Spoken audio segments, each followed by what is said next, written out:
Hello everyone, my name is Shaurya and today I will start Indian Physical Geography lecture for various competitive exam. So let us start with our first chapter, that is India and its location. इसके बारे में इस chapter में हम India की locations के बारे में डिटेल में स्टडी करेंगे, जैसे उसका लैटिट्यूडनल एक्सटेंट क्या है, लॉन्गिट्यूडनल एक्सटेंट क्या है, एरिया क्या है, उसका नॉमेनक्लेचर जो है वो कैसे है, तो ये सब हम डिटेल में स्टडी करेंगे। तो चलिए स्टार्ट करते हैं हम। इसके लिए जो बुक प्रेफर करी है वो 11th क्लास की NCERT से मैंने जो मटेरियल है वो लिया है, और साथ में इंडियन फिजिकल ज्योग्राफी की जो बुक है DR कुलर सर की, उसको भी रेफरेंस के तौर पे यूज़ किया है। तो चलिए स्टार्ट करते हैं।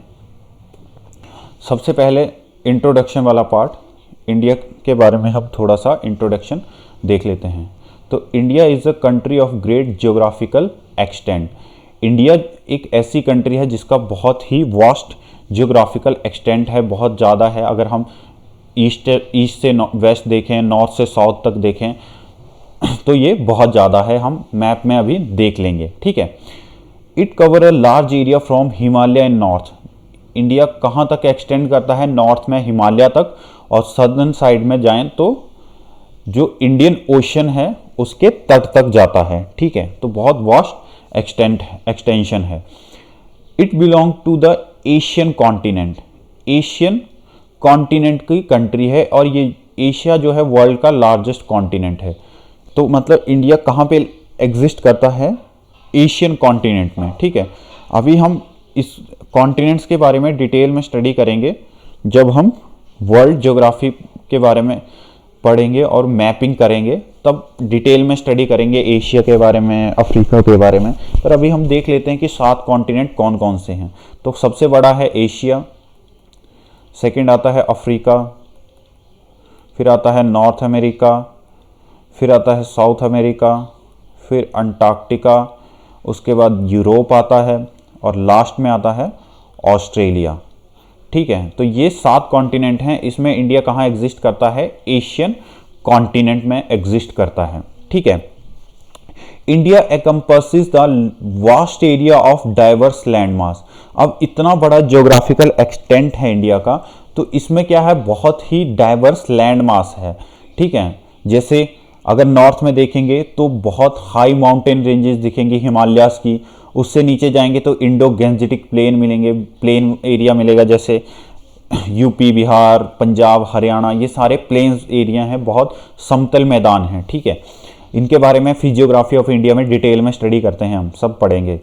इसके बाद अगर वेस्ट में जाएंगे तो डेजर्ट आता है, Thar desert, the great Indian desert भी बोलते हैं। और सदर्न साइड में क्या है? पेनिनसुलर इंडिया, जिसमें क्या है? एक अनइवन टोपोग्राफी का प्लेट्यू है, जिसको हम डेक्कन प्लेट्यू बोलते हैं, ठीक है। तो बहुत डाइवर्स लैंड मास है। अब इस प्लेट्यू में भी क्या है?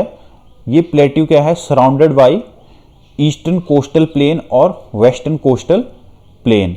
इस प्लेट्यू के चारों तरफ भी क्या है? वेस्टर्न कोस्ट हैं या तट हैं। अगर एक टर्म यहाँ पे देखो तो वो है पेनिनसुला। पेनिनसुला होता क्या है? पेनिनसुला एक ऐसा रीजन होता है जो 3 साइड से वाटर बॉडी से घिरा हो, ठीक है। ये इंपॉर्टेंट फैक्ट है, याद रखना। पेनिनसुला वो चीज होती है जो 3 साइड से वाटर बॉडी से घिरी हो। अगर चारों साइड से वाटर बॉडी से घिर गई तो उसको क्या बोलेंगे? फिर आइलैंड बोलेंगे, ठीक है। जैसे अंडमान निकोबार को क्या बोलते हैं हम? आइलैंड, ठीक है। तो इंडियन पेनिनसुला में एक डेक्कन प्लेट्यू है जो क्या है?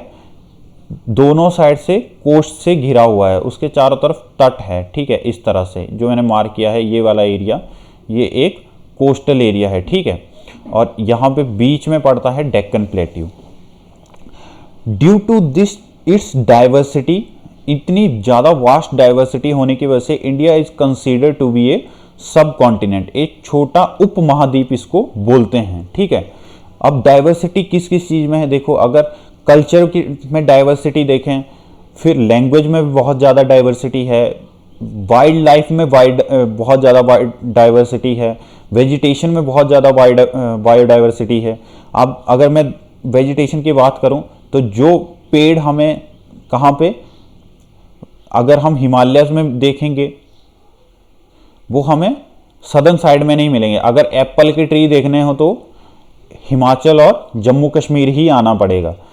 और अगर कोकोनट के ट्री देखने होंगे तो हमें केरल और कर्नाटका ही जाना पड़ेगा। ठीक है, ये अपोजिट नहीं हो सकता है क्योंकि फेवरेबल कंडीशन नहीं होगी। एप्पल वहां पे लगा भी देंगे तो उसका वो वहां पे ग्रो नहीं करेगा, और जो कोकोनट का ट्री है उसको हिमाचल में लगा देंगे तो वो यहाँ पे ग्रो नहीं करेगा। ठीक है, इसके बाद अगर हम वाइल्ड लाइफ देखें या यहाँ पे हैबिटेशन देखें, तो अगर जैसे वाइल्ड लाइफ बोलूँ तो मैं हिमाचल में के अपर रीजन में क्या रहता है, स्नो लेपर्ड। स्नो लेपर्ड क्या है, हिमाचल का राज्य पशु भी है। तो स्नो लेपर्ड को अगर पेनिसुलर रीजन में अगर कर्नाटका केरला में छोड़ दिया जाएगा तो वहां सर्वाइव नहीं कर पाएगा वो। ठीक है, और वैसे ही अगर सदर्न साइड के एनिमल्स हैं उनको नॉर्दर्न साइड में हिमाचल में रहेंगे तो वो यहाँ पे सर्वाइव नहीं कर पाएंगे।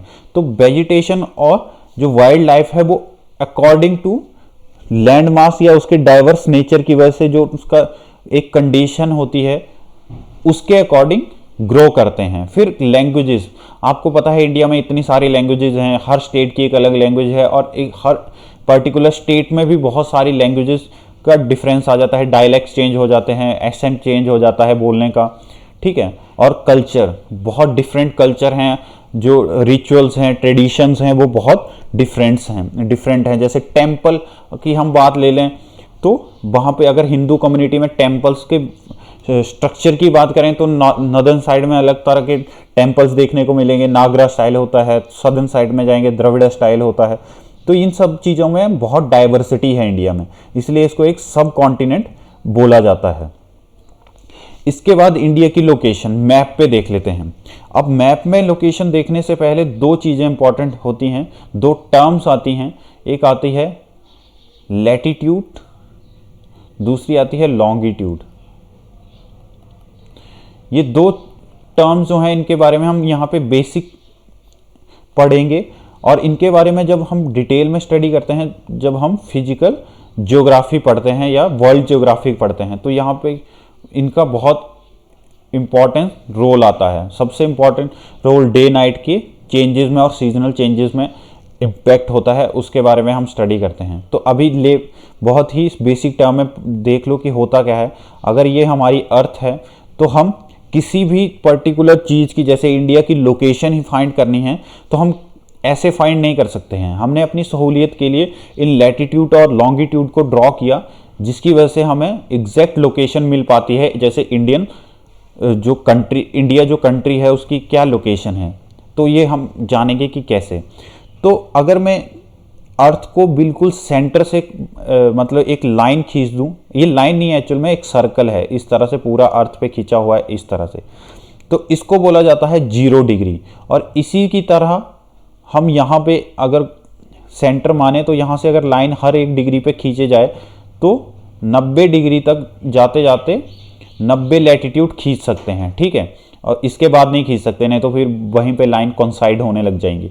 90 ही खींच सकते हैं। वैसे ही सदर्न साइड में भी 90 लैटिट्यूड खींच सकते हैं। तो टोटल कितने लैटिट्यूड हैं, 181।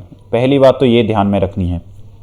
ठीक है, हर एक लैटिट्यूड के जो एवरेज डिस्टेंस होता है वो 111 किलोमीटर के आसपास होता है। ठीक है, ये दूसरा इंपॉर्टेंट फैक्ट हो गया। और इसी की तरह हम लॉन्गिट्यूड भी खींचते हैं। ठीक है, लॉन्गिट्यूड जो है वो एक पोल से लेके दूसरे पोल तक खींचे जाते हैं। जो 90 डिग्री होता है उसको आप जानते हैं नॉर्थ पोल बोलते हैं, उत्तरी ध्रुव, और यहाँ पे होता है दक्षिणी ध्रुव। अब जब हमने 0 डिग्री लैटिट्यूड खींचा था, जिसको हम इक्वेटर बोलते हैं, ये पृथ्वी को एक तरह से 2 पार्ट में डिवाइड करता है। इस वाले को बोलते हैं नॉर्थ हेमिस्फीयर या उत्तरी गोलार्ध, और इसको बोलते हैं साउथ हेमिस्फीयर, दक्षिणी गोलार्ध। ठीक है, तो टोटल नॉर्थ और साउथ हेमिस्फीयर को मिला के 181 लैटिट्यूड हो गए। इसी तरह लॉन्गिट्यूड खींचेंगे इन पोल से दूसरे पोल की तरफ तो ये 360 हो जाएंगे। ठीक है, अर्थ एक स्फीयर है तो 360 लॉन्गिट्यूड खींचेंगे। और 0 डिग्री लॉन्गिट्यूड जो है वो कहाँ से गुजरता है, लंदन के ग्रीनविच से। ठीक है, और इंडिया की लोकेशन क्या है, यहाँ से ईस्ट साइड में पड़ता है यहाँ पे। ठीक है, यहाँ कहीं पे एग्जिस्ट करता है। तो अब हमें नॉर्थ साउथ लैटिट्यूड मिल गए हैं कि कितना है, तो उसके बाद हम एग्जैक्ट लोकेशन पता कर सकते हैं। जैसे नॉर्थ की साइड में देखूं मैं अगर इंडिया का नॉर्दर्न लैटिट्यूड एक्सटेंशन देखें तो कितना है, 8.4 डिग्री नॉर्थ से लेके 37.6 नॉर्थ, ये लिखा हुआ है। देखिए आप यहाँ मैप पे भी देख सकते हैं 36 पॉइंट। अगर लैटिट्यूड की बात करें तो वो नॉर्थ और साउथ में आते हैं, और लॉन्गिट्यूड की बात करें तो वो ईस्ट और वेस्ट की तरफ से मापे जाते हैं। तो ये नॉर्थ और ईस्ट वेस्ट ये लगाना जरूरी है, ठीक है। अगर वैसे ही हम लॉन्गिट्यूड की बात करें तो ये है 68.7 ईस्ट से लेके 97.25 ईस्ट, ये ईस्ट लगाना जरूरी है। तो इंडिया की लोकेशन क्या होगी, इंडिया एग्जिस्ट करता है पूरी पृथ्वी या ग्लोब पे नॉर्थ ईस्ट में, ठीक है, नॉर्थ ईस्ट में, यहाँ कहीं पे। ये हो गया नॉर्थ हेमिस्फीयर और ये east hemisphere, north east hemisphere, ठीक है। अब इसके बाद इंडिया का जो ईस्ट से वेस्ट और नॉर्थ से साउथ तक एक्सटेंशन है वो भी बहुत ज़्यादा है। कितना है, 2933 किलोमीटर है ईस्ट से वेस्ट तक, अरुणाचल प्रदेश से गुजरात तक। और जम्मू कश्मीर से कन्याकुमारी तक या तमिलनाडु तक कितना है, 3214 किलोमीटर, ठीक है। ये बात ध्यान में रखना। अब यहाँ पे एक और लैटिट्यूड, एक लाइन खींची हुई स्टैंडर्ड मेरिडियन, ये अभी समझ नहीं आएगी, बस ये रख लेना। इससे हमारा इंडिया का जो भी पूरा टाइम चल रहा है वो इसी से डिफाइन होता है, ठीक है। और ये इंपॉर्टेंट है कि ये कहाँ से गुजरती है, तो ये मिर्ज़ापुर से गुजरती है, यूपी का एक डिस्ट्रिक्ट है। पहले ये इलाहाबाद के नैनी से गुजरती थी, अब ये थोड़ा सा मॉडिफाई हुआ है और ये मिर्ज़ापुर से क्रॉस करती है। तो ये इंडिया की लोकेशन मैप पे भी हमने देख ली है। तो अब हम देखते हैं Indian extend from 8.4 degree north से लेके 36 डिग्री नॉर्थ लैटिट्यूड, ठीक है, नॉर्थ में ही है, 0 डिग्री से ऊपर है मतलब नॉर्थ में है। और 68.7 degree east to 97.25 degree east longitude, मतलब 0 डिग्री से ईस्ट साइड को है। तो ये ध्यान में रखना है, लैटिट्यूड और लॉन्गिट्यूड एक्सटेंट। इसके बाद जो इंडिया का लैटिट्यूडनल और लॉन्गिट्यूडनल एक्सटेंट है वो अबाउट 30 डिग्री का है। ये हम डिग्री में डिनोट कर रहे हैं, तो ये कितनी डिग्री, कितने लैटिट्यूड गुजरते हैं, 30 लैटिट्यूड, तो 30 डिग्री का एक्सटेंट है, अप्रॉक्सीमेटली है, एग्जैक्ट 30 नहीं है, पर हम अपनी सहूलियत के लिए मानते हैं, ठीक है। अब इंडिया के मेन लैंड से थोड़ा दूर क्या है, इंडिया के 2 आर्कीपेलगोज हैं, या जिनको ग्रुप ऑफ आइलैंड बोलते हैं। तो एक है Andaman and Nicobar, bay of Bengal में, और अरेबियन सी में है लक्षद्वीप। तो जो अंडमान और निकोबार आइलैंड है वो, उसका जो एक्सटेंशन है वो मेनलैंड इंडिया से भी साउथ साइड थोड़ा सा और साउथ में चला जाता है, ठीक है। तो इंडिया का सदर्न मोस्ट पॉइंट कहाँ पे एग्जिस्ट करता है, अंडमान एंड निकोबार आइलैंड में, और इसका नाम है इंदिरा पॉइंट। और स्पेसिफिक अंडमान में कहाँ पे एग्जिस्ट करता है, तो वो करता है ग्रेट निकोबार में, ठीक है। और ये कितना है, 6.4 डिग्री नॉर्थ, ठीक है। मेनलैंड इंडिया का कितना है, सदर्न मोस्ट पॉइंट 8.4 नॉर्थ, ये याद रखना। और टोटल पूछा जाए तो वो 6.4 नॉर्थ है, ठीक है। अगर नॉर्दर्न मोस्ट पॉइंट की बात करें तो वो है इंदिरा कॉल, और कहाँ पे है, जम्मू कश्मीर में, जो काराकोरम रेंज है, या पाक ऑक्युपाइड कश्मीर में आप बोल सकते हैं। इसके बाद ईस्टर्न मोस्ट पॉइंट है कबैथू। कबैथू कहाँ पे है, ये अरुणाचल प्रदेश में एग्जिस्ट करता है और ईस्टर्न मोस्ट पॉइंट है इंडिया का। और वेस्टर्न मोस्ट पॉइंट है सर क्रीक, ये कच्छ डिस्ट्रिक्ट में है गुजरात के, ठीक है। तो ये eastern most point, western most point, northern most point और सदर्न मोस्ट पॉइंट, ये सब आपको समझ आ गया होगा। इसके बाद इंडिया का जो नॉर्थ से साउथ तक एक्सटेंट है इंदिरा कोल से लेके कन्याकुमारी तक, ये कितना है, 3214 किलोमीटर, हमने मैप में भी देखा है। और अगर ईस्ट से वेस्ट की बात करें, रण ऑफ कच्छ से लेकर अरुणाचल प्रदेश तक, तो ये है 2933 किलोमीटर। इसके बाद जो लैटिट्यूड होते हैं और लॉन्गिट्यूड होते हैं, इनके एक्सटेंशन का बहुत बड़ा इम्पैक्ट पड़ता है किसी भी ज्योग्राफिकल लोकेशन पे, ठीक है। क्या क्या इम्पैक्ट पड़ता है, जैसे रेनफॉल कम ज़्यादा होगी, जैसे ट्रॉपिकल एरिया जो हैं, जो इक्वेटर के पास वाले रीजन है वहाँ पे बारिश ज़्यादा होती है, क्योंकि वहाँ पे रेट ऑफ इवेपोरेशन ज़्यादा रहता है, तो वहाँ पे बारिश भी ज़्यादा होती है। ठीक है, टेम्परेचर ज़्यादा होता है, टेम्परेचर ज़्यादा होने की वजह से ही इवेपोरेशन ज़्यादा होता है। और उस वाले एरिया में एक तो क्या है, बहुत ज़्यादा एरिया जो है वो ओशंस कवर करते हैं। ठीक है, इसलिए यहाँ पे बारिश ज़्यादा रहती है, ये बात ध्यान में रखना। वेजिटेशन मैंने बता दिया, लॉन्गिट्यूड के साथ वेजिटेशन में बहुत डिफरेंस आता है। केरला में जो 8 डिग्री लैटिट्यूड पे है वहाँ पे अलग तरह का वेजिटेशन है। अगर हिमाचल की बात करें 33-34 डिग्री लैटिट्यूड पे, तो वहाँ का वेजिटेशन अलग है। और ये सब किसकी वजह से होता है, लैटिट्यूड। इसके बाद एक और सबसे बड़ा इम्पैक्ट पड़ता है जो डिफरेंस है डे और नाइट के टाइम में। तो अगर मैं गर्मी का सीज़न कंसीडर करके चलूँ जो अभी चल रहा है, तो अभी आप अगर मैं हिमाचल में बैठा हूँ तो मुझे फील होता है कि 5:20 के आसपास सूरज निकल जाता है, एग्जैक्ट निकल जाता है, या इससे भी थोड़ा सा पहले 5-10 मिनट। और साथ में सनसेट कब होता है, 7:30 के आसपास, या कभी कभी 7:25 यूँ मान लो, तब तक सन सेट होता है। तो ये जो डिफरेंस है ये बहुत ज़्यादा होता है सनराइज और सनसेट में, लगभग ये 2 से 3 घंटे तक हो जाता है जो हिमाचल है, या अगर इससे ऊपर जाएं तो और ज़्यादा हो जाएगा।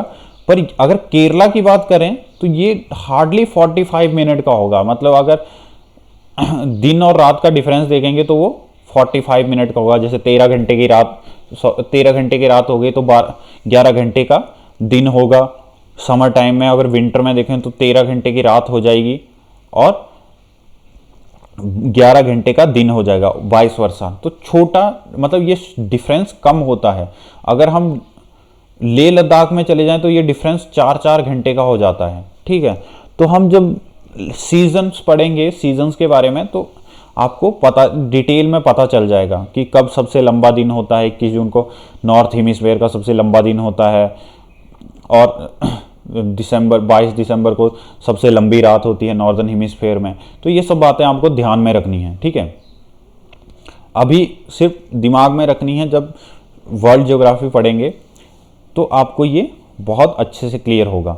इसके बाद इंडिया का जो एरिया है वो कितना है, 32,87,263 स्क्वायर किलोमीटर। ठीक है, इस एरिया के साथ इंडिया क्या है, वर्ल्ड की 7th लार्जेस्ट कंट्री है। ठीक है, आफ्टर रशिया जिसका है 170 लाख स्क्वायर किलोमीटर। मैं अप्रॉक्स में बोल रहा हूँ, यहाँ पे एग्जैक्ट फिगर लिखे हुए हैं, आपको पढ़ सकते हैं, याद रखने की उतनी ज़रूरत नहीं है।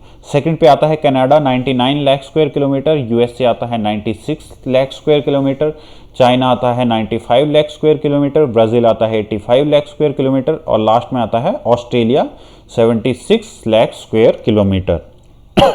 तो इंडिया क्या है, 7th लार्जेस्ट कंट्री है, और एरिया भी आपको इंडिया का एग्जैक्ट पता होना चाहिए, बाकी कंट्रीज का पता हो या ना हो। ठीक है, इसके बाद इंपॉर्टेंट नोट, जो ये एरिया बताया है हमने 32,87,263 स्क्वायर किलोमीटर का, इसमें से पूरा एरिया अभी तक इंडिया के पास नहीं है। क्या हुआ है, कुछ एरिया क्या है अनलॉफुली कैप्चर कर लिया है, किसने, पाकिस्तान और चाइना ने। तो मैप पे भी मैं दिखा दूंगा। तो पाकिस्तान ने क्या किया है, 78,114 स्क्वायर किलोमीटर का एरिया जो है इलीगली ऑक्युपाइड किया है, जिसको हम बोलते हैं पाक ऑक्युपाइड कश्मीर। तो ये 1948 में हुआ था। एक्चुअल में थोड़ी सी स्टोरी हुई क्या थी कि जब इंडिया आज़ाद हुआ था तो इंडिया को सिर्फ ब्रिटिश क्या मिल रही थी, जो ब्रिटिश इंडिया था वो मिला था। इसके अलावा 552 और प्रिंसली स्टेट थी, वो इंडिया ने एनेक्स की थी बहुत सारी, मतलब ट्रीटीज और बात करके।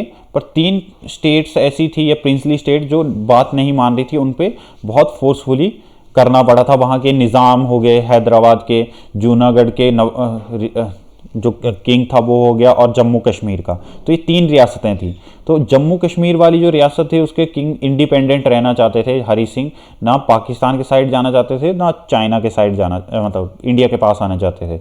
पर बाद में क्या किया, पाकिस्तान ने अटैक कर दिया, तो उसके बाद यहाँ पे ट्रीटी साइन हुई। तब तक बहुत देर हो चुकी थी, उनकी आर्मी बहुत आगे तक आ चुकी थी, इवन जम्मू तक पहुँचने वाली थी। बाद में इंडिया ने कुछ हद तक खदेड़ा, पर यूएन की इंटरफेरेंस की वजह से जो सीज फायर डिक्लेयर कर दी गई थी। तो अब वहाँ पे जो सीज फायर डिक्लेयर करेगी उसके आगे जो रीजन है ये 78,114 स्क्वायर किलोमीटर का, ये पाकिस्तान के पास है, अभी भी इलीगली ऑक्युपाइड किया है, क्योंकि डॉक्यूमेंट जो है वो इंडिया के पास हैं, पर अभी भी इंटरनेशनल कोर्ट ऑफ जस्टिस में इसका केस चलता रहता है, कोई सोल्यूशन नहीं निकलता है। ठीक है, इसके बाद पाकिस्तान ने क्या किया है, 5,180 स्क्वायर किलोमीटर का एरिया है पाकिस्तान ऑक्युपाइड कश्मीर का, एक रीजन है, वो गिफ्ट में दे दिया है चाइना को। और ये रीजन है गिलगिट रीजन है, और एग्जैक्ट कहाँ क्या कौन सा रीजन दिया है उसको बोलते हैं साक्ष्यगम वैली। साक्ष्यगम वैली को दान में दे दिया है एक तरह से। इंडिया इसका ऑब्जेक्शन करता है कि डिस्प्यूटेड टेरिटरी है, नहीं दे सकते थे, पर दे दिया है, और चाइना यहाँ पे डेवलपमेंट कर रहा है। ठीक है, इसके बाद चाइना ने क्या किया है, 37,555 स्क्वायर किलोमीटर का एरिया इलीगली ऑक्युपाइड किया है, और वो रीजन कौन सा है, अक्साई चीन।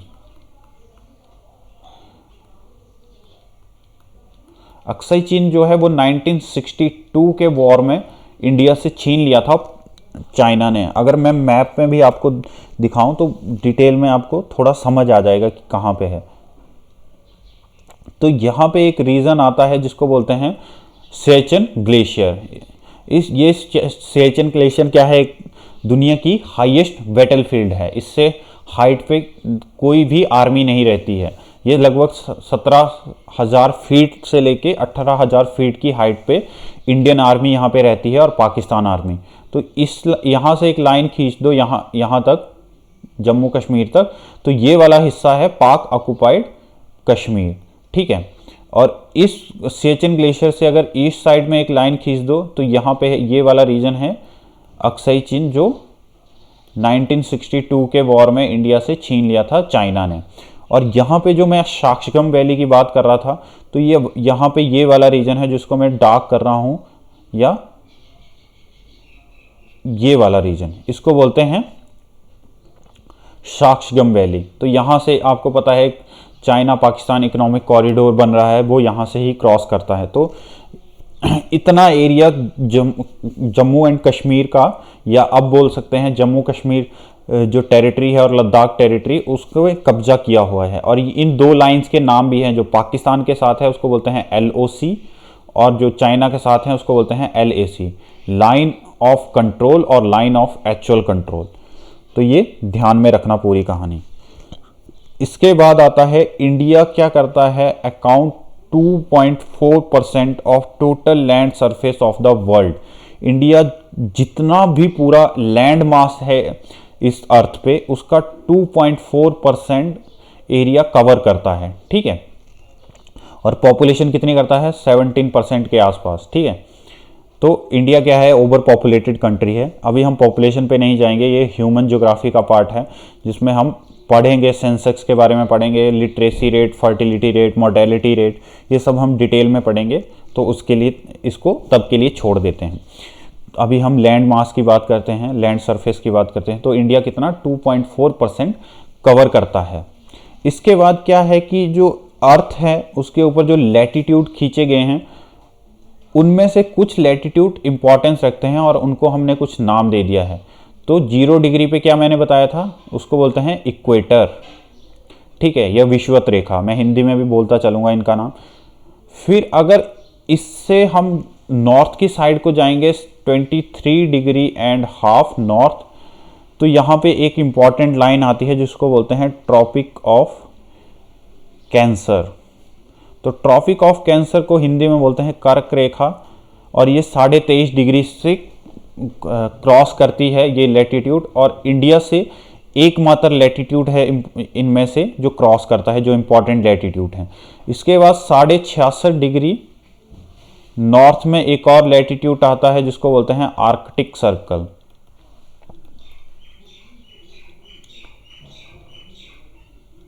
ठीक है, वैसे ही अगर हम नीचे की तरफ को जाएंगे तो 23 डिग्री एंड हाफ साउथ में पड़ता है ट्रॉपिक ऑफ कैप्रिकॉर्न।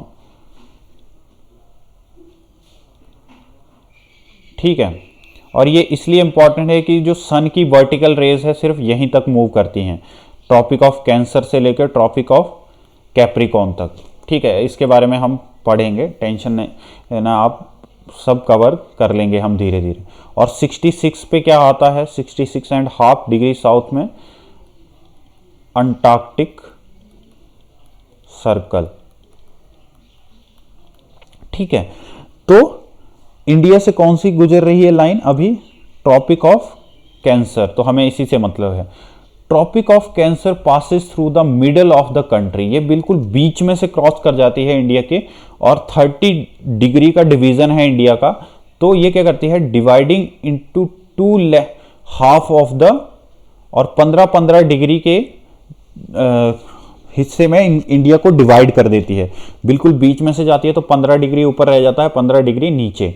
अब जो 15 डिग्री नॉर्थ में रहता है ट्रॉपिक ऑफ कैंसर के, वो क्या है, nearly twice the area of southern India. अगर इंडिया का मैप देखोगे, मैं रफ सा मैप बना रहा हूं, यहां पे गुजरात यूं मान लो, तो पेनिनसुला वाला रीजन जो है, तो यहां से गुजरती है इस तरह से ट्रॉपिक ऑफ कैंसर।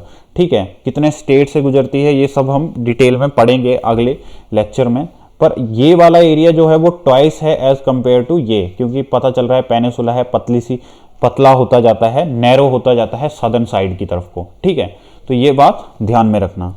इसके बाद आता है इंडिया का नॉमेनक्लेचर। इंडिया के जो नाम हैं, आपको पता है इंडिया के बहुत सारे नाम हैं, जैसे इंडिया, हिंदुस्तान, भारत, आर्यव्रत, इतने सारे नाम कैसे पड़े, इनके नॉमेनक्लेचर कब किसका नाम किसने रखा, तो ये पता होना चाहिए। तो वर्ल्ड, यहाँ पे बर्ड है, वर्ल्ड नहीं है। The word India has been origin from Greek literature, तो इंडिया जो वर्ड है वो कहाँ से ओरिजिनेट करा है, ग्रीक लिटरेचर, ये पता होना चाहिए, जिसका मीनिंग होता है लैंड ऑफ इंडोई। ठीक है, ऐसी लैंड जहाँ पे जो किसके पास में है, इंडस रिवर के पास में है। लैटिन में इसको इंडस बोलते हैं, पर ग्रीक में ये इंडोस बोलते हैं। ठीक है, तो लैंड ऑफ इंडोई, जो इंडस रिवर के पास लैंड है उसको बोलते हैं इंडिया। ठीक है, तो इंडिया इस वजह से पड़ा है, इंडस रिवर के पास में है इसलिए। ठीक है, अब पर्शियंस जो थे, पर्शिया आज की जो ईरान है उसको पुराने टाइम में, एंशिएंट टाइम में पर्शिया बोला जाता है। इन्होंने कहा कि जो इन्होंने नाम दिया सिंधु, सिंधु रिवर, जो इंडस रिवर है उसको बोला सिंधु। ठीक है, तो अब ये सिंधु जो था, स्पेलिंग ये लिखी इन्होंने सिंधु, पर ये क्या करते थे, प्रोनाउंस करते थे एस को एज एच, तो इनसे सिंधु नहीं बोला जाता था, इनसे बोला जाता था हिंदू। ये बोलते थे हिंदू। जो हिंदू लोग हैं जहां पे रहते हैं उस रीजन को बोला जाता है, बोलते थे ये हिंदुस्तान, या हिंदू रिवर जहां पे फ्लो करती थी उस रीजन को बोलते थे ये हिंदुस्तान, क्योंकि प्रोनाउंस लिखते ये सिंधु थे, प्रोनाउंस हिंदू करते थे। तो ये ऐसे बोलते थे कि जो जहां पे हिंदू रिवर फ्लो करती है वो वाला रीजन है हिंदुस्तान। ठीक है, इसके बाद आता है भारतवर्ष। भारतवर्ष नाम कहां से पड़ा, इसके लिए दो मतलब स्कॉलर्स की अलग अलग थ्योरी हैं दो। ठीक है, कुछ का मानना है कि ये लीजेंडरी किंग भरत के नाम पे पड़ा है, जो दुष्यंत और शकुंतला के पुत्र थे। ठीक है, और दूसरों का मानना है कि ये नाम भरत जो पड़ा है, ये भरत ट्राइब की वजह से पड़ा है, जो यहाँ पे किसी टाइम रही है। ठीक है, तो ये दो अलग अलग थ्योरी हैं भारतवर्ष के नाम पे, जो भारतवर्ष नाम कैसे पड़ा। और यूरोपियन लैंग्वेज में इसको पॉपुलरली इंडिया ही कहा गया है। ठीक है, जब अंग्रेज आए थे तो उन्होंने इसको इंडिया ही कहा था। और आर्यव्रत क्यों कहा गया था, क्योंकि ये इसको क्या बोला जाता था, लैंड ऑफ आर्यन रेस। जो आर्यंस थे आपको पता है मिडिल ईस्ट से आए थे, और इन्होंने क्या किया था, इन्होंने जो हड़प्पन सभ्यता थी उसको खत्म करने में भी इनका रोल माना जाता है, कि हड़प्पन सभ्यता जो थी इनकी वजह से खत्म हुई है, एक फैक्टर माना जाता है। पर अब इतने सारे नाम हैं, पर सब नाम ऑफिशियली यूज नहीं किए जा सकते कि हर जगह पे लिखा हो आर्यव्रत, हिंदुस्तान, भारत, इंडिया। तो ऑफिशियली दो नाम यूज किए जाते हैं, इंग्लिश में बोला जाता है इंडिया और हिंदी में बोला जाता है भारत। ठीक है, तो यही दो नाम ऑफिशियली यूज किए जाते हैं। अगर इंडियन गवर्नमेंट का कोई भी एम्बलम देख लो, जैसे अगर अशोक चिन्ह देख लेंगे तो उसमें भी भारत लिखा होगा या इंडिया लिखा होगा, हिंदी में भारत, इंग्लिश में इंडिया। पर अगर जर्नल टर्म में अगर इंडियंस कोई भी है तो वो हिंदुस्तान वर्ड को बहुत कॉमनली यूज करता है। तो थैंक यू सो मच, आज का लेक्चर इतना ही। आप अपना कमेंट जरूर दें कि आपको ये वीडियो कैसी लगी, अपना रिव्यूज जरूर दें कि मैं क्या इंप्रूवमेंट कर सकता हूं, और इसका चैप्टर 1 का पार्ट 2 में जल्दी ही इसके बाद अपलोड कर दूंगा। So thank you so much.